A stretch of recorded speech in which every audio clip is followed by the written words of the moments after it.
The boundary of human achievement. The new frontier.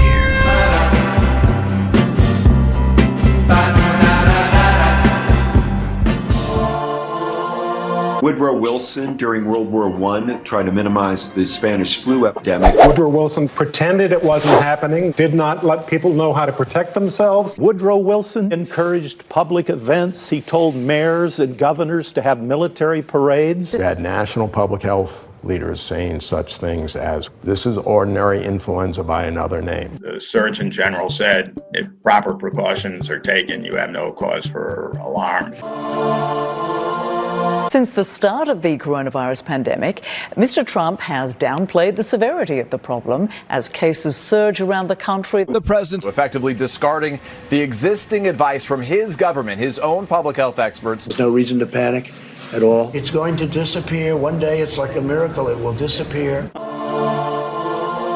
Pandemic spread benefited from misinformation. People began blaming the Germans, claiming they were spreading poison clouds or that Bayer, which was a German-owned company, had infected their aspirin. Snake oil salesmen had a field day. Vicks VapoRub also advertised itself as a remedy for the flu, claiming to stimulate the mucous membrane to throw off the germs. There were plenty of ads touting medicines, tablets, and the use of disinfectants.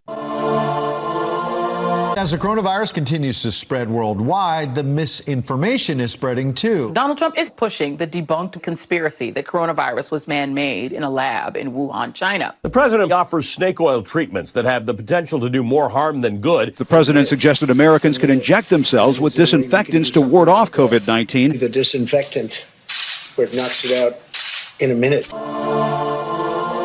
Cities recommended face masks, though many residents didn't take that suggestion seriously. A mask mandate followed, but not everyone complied. One woman declared the ordinance, quote, absolutely unconstitutional. The anti-mask sentiment actually coalesced into something organized. Thousands protested mandatory masking measures.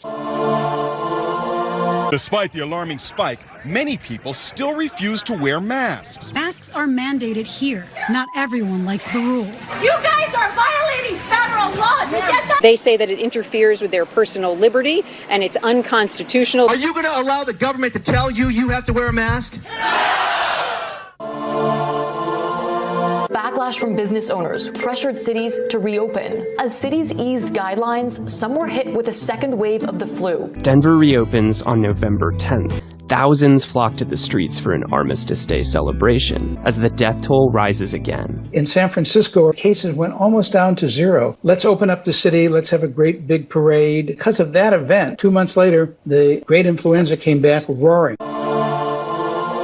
Despite public warnings against mass gatherings, President Trump is encouraging thousands of people to gather for a fireworks display. View this the same as the flu.